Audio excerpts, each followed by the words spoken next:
now? Thanks. What am I supposed to do with an anthology of Stephen King? I discover games, not literature. Okay. There's something stuck to the back, like a growth. Ah, that's more like it. Let's discover Alan Wake.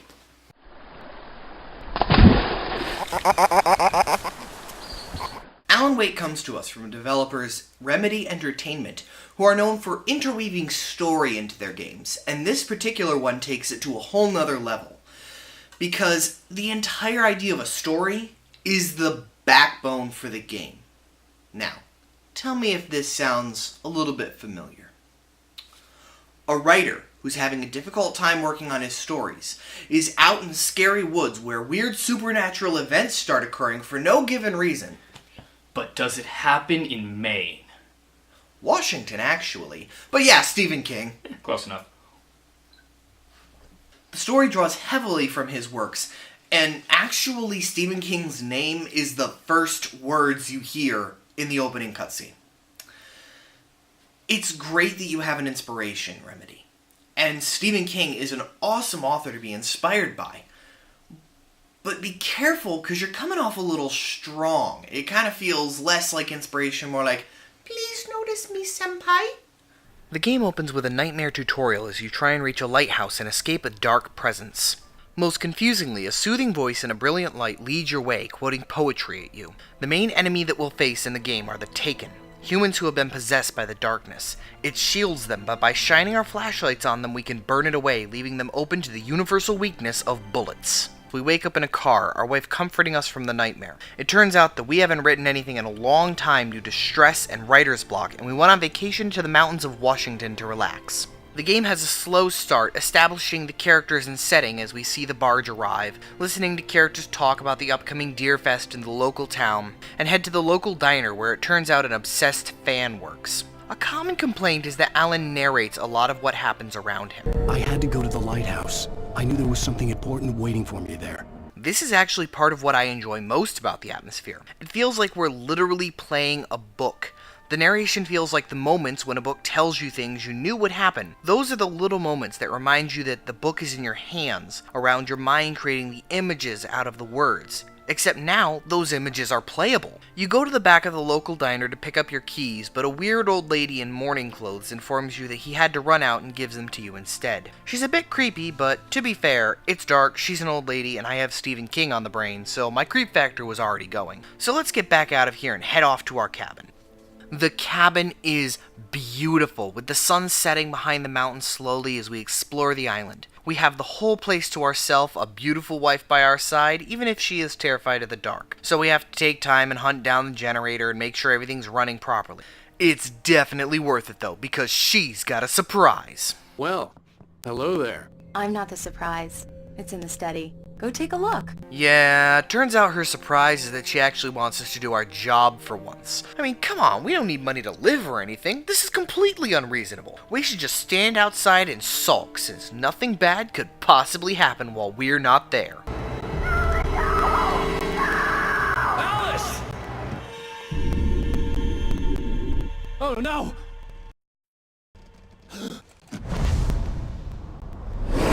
And we wake up bleeding behind the wheel of a crashed car. A double nightmare? No, apparently not, just a classic case of video game amnesia. Alan doesn't know how he got here, what happened to Alice, or where he's been for a week. But now he has to trek on foot down the side of a mountain and through a dark, spooky forest to find help. Here, a piece of the opening nightmare returns, along with the final story mechanic. The light with the calming voice appears again in the forest, guiding us ahead. Instead of giving us a gun and a flashlight this time, he drops a piece of paper, a part of a manuscript Alan wrote. Just like everything else, he can't remember writing it. It's here where I feel that I both should and shouldn't be giving a spoiler warning. See, the game is very, very strongly based off of its narrative and the mystery of what's going on around you. And me telling you that will really kind of just spoil a lot of your enjoyment of the game, I'll be honest. So, if you don't want it spoiled that way, I would suggest skipping ahead after I give you the time code at the end of this paragraph. But I don't really feel bad about spoilering anything, because the game itself spoils it. When you collect these pieces of paper, each of them contains information about something coming up in the game. It's a description of something that's going to happen, or something that's going to exist, etc. Some of them tell you interesting things. You have no other way of knowing that they would ever have happened. The storm raged on as the Anderson brothers walked unsteadily away from the clinic with the other patients in tow, knowing that this time they wouldn't return. The darkness around them seethed with horrors, but Tor and Odin were unafraid. Their eyes glinted with guile. They knew every secret path, and there was blood on their hands. They had fought these shades before. But other pages instead give away upcoming events in the story. For instance, every single boss given away on a page beforehand, so it has no chance to be suspenseful and tense because you already knew it was coming for 20 plus minutes. Also, it's a horror game. It follows horror tropes harder than Stephen King does. So, if you just follow horror tropes, you're automatically going to start guessing things. Oh, an obnoxious cop that hates our protagonist? He's dead. Oh, wow, an attractive, sweet, caring girl? She's not making it out of this without some damage. Wow, an obnoxious best friend? Your fat belly's monster chow yesterday. And most of the time, you're right. Every guess is right. But not all of them. Sometimes it'll really surprise you. You finally see figures ahead in the mist, but they move too quickly for you to catch up, and something looks off about them. Also, the pages say you're about to have a very bad time in life, and there's no reason to disbelieve them. A lumber mill appears, looming out of the fog in a way that you really should have been able to spot it when you first looked around and spotted the gas station you're headed towards, but hey, still better city planning than the other game with the darkness.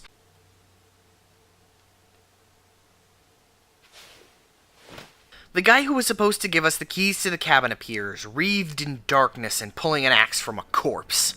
This would be creepier if the pages hadn't told us exactly what we would see, but suspense, I guess? You still have no weapons, and Alan can't sprint for more than a few seconds before getting winded and having to half-heartedly jog around. There's a cabin with a light on across the field, but Stucky is hunting you between the towers of logs. Once in the lit cabin, you'll finally find a flashlight and a revolver, and it's time to find a way onwards to a phone. The mist has become thicker, forming a dark, curling mass as you fight off your first real enemies in the game. With them defeated, you find luminescent paintings directing you out of the way to a chest with a symbol beside it with extra ammo and weapons. Someone clearly knows about the darkness and that you would need to fight. On through the forest, fighting waves of enemies. You can search out the way throughout the game and find extra pages as well as coffee thermoses. But the thermoses are only good for the achievements, and as discussed, the pages are a bit spoilery. The woods culminate in a battle with Stucky. He has a stronger darkness shield than the other enemies, and takes a ridiculous amount of bullets before going down. Even so, he's not that difficult, and you're free to reach the gas station. Before you can call the sheriff, you see yourself on a TV talking about bringing Alice back, about writing her back, but there's no explanation. So without any further answers, you call the sheriff. She arrives, you tell her everything except about the crazy people who attacked you and, obviously enough, killing them. Her confusion isn't over your amnesia though, instead she takes issue with the cabin on the lake you stayed at. That cabin was destroyed years ago. Alan Wake breaks itself into chapters as if you were watching a TV show. At the end of each section it fades out, playing a song themed around what you just finished. The next episode opens with a recap of the previous chapter. I'm not really sure what the point of this is. There's no spot that makes it clear I would stop playing between episodes, and if I had short-term memory loss, I couldn't make it this far into the game. But I guess this gives you a nice bit of time to sit and reflect on life. So, you're the woman in the veil, right? No! I mean, it's really obvious. Play the game!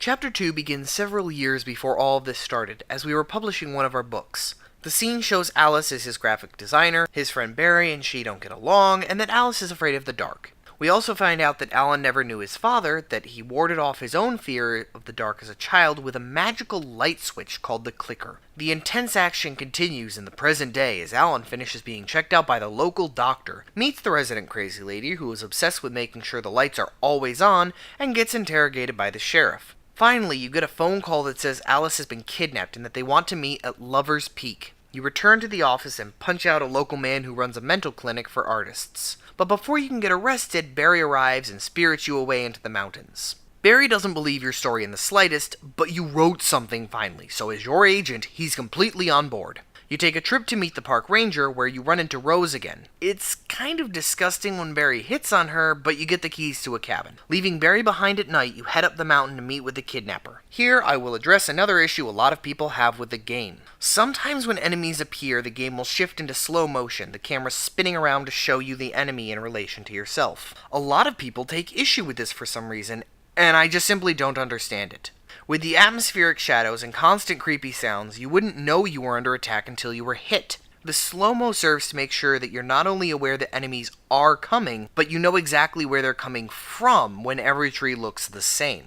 The darkness tries to stop you, taking over the lodge and forcing you to fight the ranger, but you make it through. The kidnapper leads you up the mountain and demands the manuscript in return for Alice. Wait tries to attack, but the kidnapper gets away. He rushes to get back to the cabin to protect Barry from murders of darkness-possessed crows. The kidnapper calls again, and Alan convinces him to give him 2 more days to finish the manuscript before the close of the chapter. So, Speak and die! Chapter 3 begins with Rose calling us because she has the manuscript for us. Why, how nice of her! Good girl.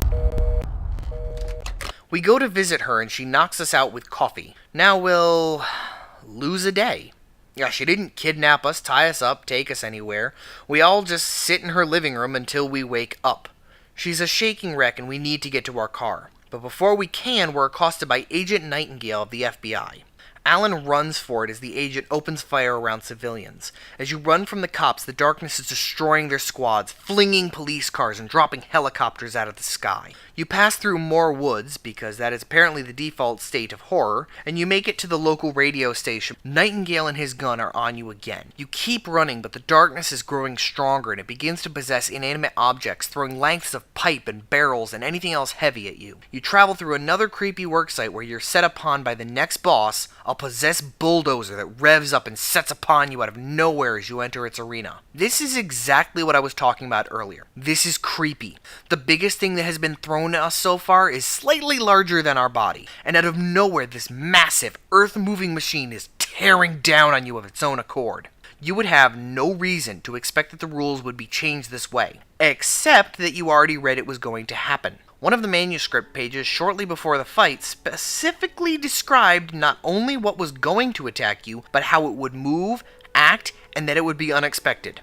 After the fight, the sun rises as you drive towards the mine where you can meet with the kidnapper. There are 3 more huge issues with this part of the game. Firstly, even while driving, this trip takes forever. Yes, the parks of Washington are absolutely gorgeous, and yes, this game does a good job of showing them. But let's be honest, this is pointless padding. Secondly, Alan now decides that maybe the pages of glowing text he's finding everywhere are coming true. Now, Alan? You start to figure this out now, this far into the 3rd chapter. Well, congrats on being the world's densest protagonist, but at least you've caught up to the rest of the adults. Finally, and most frustrating of all, are the driving controls. The cars in this game handle as if you were trying to drive on animal birthing lube. Any small motion makes the car spin and fishtail, no matter how slowly you are driving. And at faster speeds, you have to just pray that you're going in a straight line anyway, because your options are straight or spun out into a tree. Issues with driving aside, we arrive at the abandoned mine while the sun is still up, but the kidnapper never arrives. Wake waits and waits for him until darkness falls, not moving from the spot until he receives a call ordering him to go to Mirror Peak. The darkness is waiting though.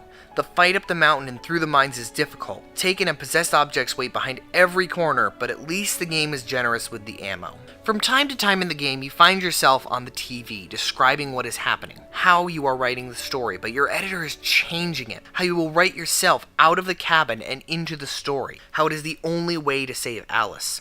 The kidnapper is waiting at the top of the peak, but he's no longer defiant and screaming like on the phone. He's crying, begging for your forgiveness, for you to go away. He admits they never had your wife. The boss just wanted to make you play ball. But before Alan can get any answers out of him, the darkness swallows him up, twisting and destroying his body. Alan is saved by a flare, falling into the water below. The chapter ending as someone pulls him out.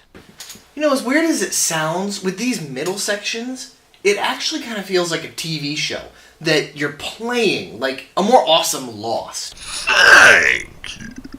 You're welcome, Allison. As you come into Chapter 4, the psychologist from earlier, Dr. Hartman, is standing over you. He explains that you have been one of his patients for some time now. The shock of your wife's death triggered a mental breakdown that caused you to believe that what you write changes the world around you, and that some impossible force is out there trying to destroy you as well. Is that just your mode of operation? First the hospital in the darkness 2, and now Dr. Hartman's clinic? Confusion. Yeah, but it doesn't work in either case, especially not in this one. Alan just simply says, wow, the doctor's acting a little weird, and I don't believe him. And then the doctor starts getting paranoid when a storm rolls in, and Alan can see he's got lights set up everywhere. And when he meets the Anderson brothers, Tor and Odin, they tell him everything and give him a few pages of his manuscript. So what purpose does this deception serve? Just running time. The Andersons were rock and roll musicians who performed at the lake. They try to tell Alan about how the lake has powers and makes works of art made by it come alive, but they're too far gone between age and the drugs Hartman has them on, so the best they can do is tell Wake to go to their farm, that they left all the answers there. But you're being watched constantly by the doctor's goons to make sure you can't go anywhere. Tor smashes up one of the goons with a hammer, forcing the other to run away and hide.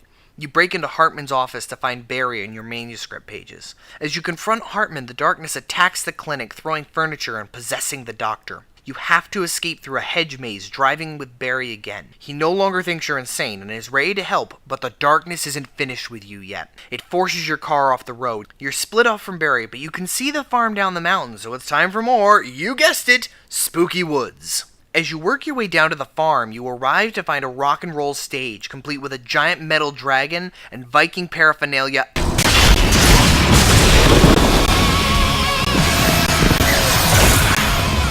God damn.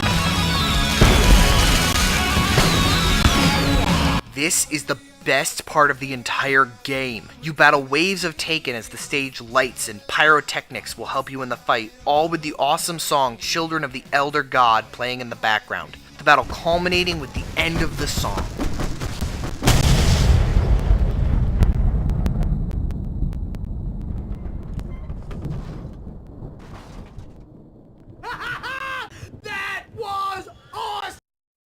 As that section finishes, you're pumped up and loving everything about this game. You still have to finish exploring the farm to get to the main house, but it's nothing you haven't handled before. Once the power in the house has been turned on, it's easy to find the message. It's another excellent song left for you by the Anderson brothers. You must find the Lady of the Light, which Alan somehow just knows is Cynthia Weaver, the crazy lamp lady from earlier. He couldn't figure out the magical glowing pages were coming true until recently, but he's sure about who he needs to find right away upon hearing the song. So with such an important task in front of them, Barry and Alan get drunk. It's still nighttime, the Taken are still after you, as is the gun-happy Nightingale, and you need to find a Lady of the Light, but sure, Wake. Get drunk. Go for it. Somehow this brilliant decision ends up working out in his favor as he has a lucid vision, reliving the suppressed memory of what happened at the start of the game. We see the darkness in the skin of Barbara Jagger convince you that Alice is dead, showing you how to write her back. You wrote in the darkness for weeks, almost an entire manuscript, but you realized even through the darkness's control what was really going on, and had written a light to rescue you from the cabin. The writer who had fought the darkness at the lake before, Thomas Zane, appeared in his diver suit to take you away from the cabin and set you free, but you were weak, and crashed your car trying to escape, circling all the way back to Chapter 1.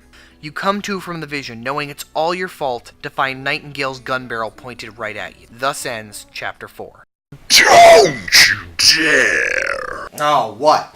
Just because you basically kidnapped me, or forcing me to play this creepy game, and I'm having to suffer through it, and I'm constantly traveling through creepy woods. Oh yeah, I wouldn't want to possibly do anything to you. Yes, the suffering. I'm going to destroy destroy you. There's not enough light in the world for that. Chapter 5 begins with Alan and Barry in a jail cell being tormented by Nightingale. He tries to shoot Alan again, but before he can, the darkness rips him away right in front of the sheriff. We have a new ally who will help us make it to the lamp lady who lives at the power plant across, all together now, the spooky forest. This time we have a helicopter though, so maybe we won't have to walk through it. Okay, another forest jog won't kill us. Through more work yards, some more spooky forest, ooh, a transformer yard, that's new, and you reach a power plant. The doors open, blinding you with more light than you've seen in the entire game to reveal Cynthia Weaver. She reveals that when Zane fought the darkness before, it wore the skin of his dead love Barbara. He could not destroy it, so instead he wrote the darkness and all of his writings and himself out of the world. But he knew the darkness could return, so he left behind one thing and tasked Cynthia with protecting it in a well-lit room, a place where no shadow could ever exist. Cynthia tries to bring you through a lit pipe in safety to the well-lit room, but Alan decides that he needs to leave safety to go save Barry and the sheriff as the helicopter crashes, because it wouldn't feel right to not go somewhere by going through a spooky forest. They're easy to save, in fact they're taking care of themselves before you get there, and you have to get them safely into a building to get to the well-lit room in safety and light. But of course, it's closed off by the darkness before you can get in too, so instead you get to fly a hang glider into the, I'm just kidding, more spooky forest! The darkness is pulling out all the stops, hurling entire I-beams and cars at you, but once you make it to the elevator, you're safely back with Cynthia. The precious artifact that Zane left behind is two things. The first is a page written by Zane describing how Alan would grow up as a child without his father and of his fear of the dark. It relayed the story of when he was given the clicker and described him jumping into the lake holding the magical light. Also inside of the box was the clicker itself, straight out of Alan's childhood. Chapter 5.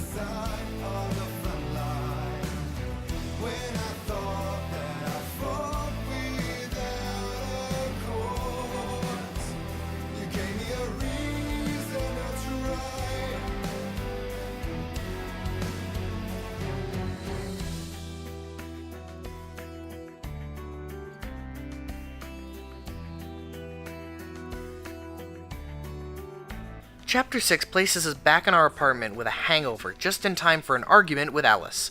What purpose does this serve? No clue other than Alan ends it by saying they'll take a vacation when this book tour is done. Which we really didn't need to see, since we know he's currently on vacation, and we know from Hartman and Alice that he had a temper, but world building? Back at the real story, Alan tells the others he's going back to the lake. There is one more final page still in the typewriter at the cabin. He needs to read it and decide how the story will end. The sheriff tries to come along, but Alan accepts no help and forces the others at gunpoint to stay behind. We drive, if you can call it driving with these controls, for a while in the daytime for no real reason other than to give a sense of distance before out of nowhere the sun goes out and the darkness returns, assaulting you with Taken constantly. Not that they mean much to a car and its headlights. As we come closer to the lake, the darkness takes shape to stop us, gathering everything around it as it forms into a tornado. But with a flare gun, some well-timed jumps, and a respawn checkpoint, we can destroy the last obstacle in our path. Following Zane's words, Alan walks to the edge, presses the clicker, and falls. And again we wake up in our apartment. Everything is instantly unsettling though, as this place we've seen peacefully several times now is wreathed in shadows. Alice is trying to seduce us, but she looks more unsettling than usual, if that's possible. The word clicker is hovering in our living room, and as we shine our flashlight on it, it appears. As we take it, we are broken out of this illusion and into another as Zane floats by with instructions. He says that the darkness has no heart. It is filled with darkness. We must fill her heart with light. We then see a clone of ourselves called Mr. Scratch that our friends will meet when we are gone. What this means, or who is he? Never explained. Instead, we're in an empty world surrounded in writhing shadows full of shining words. As we focus our flashlight on them, they form into real objects. And as we come closer and closer to the end, the darkness torments us with the sounds of Alice pleading for help, of her leaving for someone else, of the false Barbara Jagger having her heart cut out by Thomas Zane. The cabin is there and waiting, the darkness waiting inside the door. You have made it too far! Now you will never escape my darkness! I am much older than you! Older than your first work of art!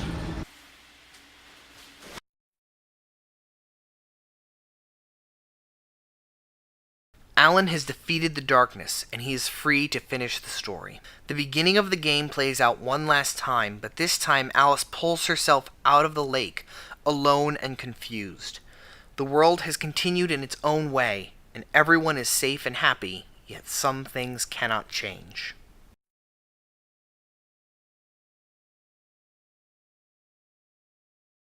And so I am done here, free of the darkness's presence. It's not a lake. It's an ocean. Wake up. Yes, the final line, it's not a lake, it's an ocean. To this day, there is still so much speculation on what this line means. Is it a pun based off the fact that one of the lead developers' name is Lake? Is it some kind of meshed meaning between the poem that Zane was saying to us in the tutorial and the ending of the game? Is it saying that the Cauldron Lake, where the darkness is living, is just one port on the Sea of Darkness, and that it extends across the world, and that there are other places in the world where the darkness touches down and comes through into the world? Nobody really knows. In conclusion, Alan Wake has the potential to be a great game, and at some points it is. And it can actually be very scary and tense when they're not giving you enough ammo to necessarily make it through and you have to just run. Or when you missed a page and didn't expect that to happen. And the game knows how to play with suspense, to the point where you know a horror game should be sending enemies at you at this point, and then instead, it just lets you simmer in fear and never actually attacks you, waiting instead until the moment you feel more safe. I would suggest that all my viewers play the game, especially if I have any aspiring writers or artists out there, because it's such an interesting narrative just from that perspective alone. With that said, I think if you're going to play the game, whether you've listened to me talk or not, don't follow the game's rules. Ignore the pages on your first playthrough. I wish I had in retrospect, because it would have made the game a lot more tense, a lot more unexpected. And then play the game again. This time, hunt all the pages. You'll be more familiar with the game. You'll be able to figure out where to go out of your way to find most of the pages. And then you'll have all of the background information that you couldn't have without the pages. And it'll draw you that much more deeply into the story without ruining it for you. Even with painful driving controls, spoilery pages, and rather confusing ending, it's still a great game. I've heard that the ending is less confusing and more clear and interesting once you play the 2 DLC chapters and the sequel, but I haven't discovered them yet, so I can't say anything on that front. As for the meaning of that final line for me, it's pretty obvious. I have a whole month of torment to come.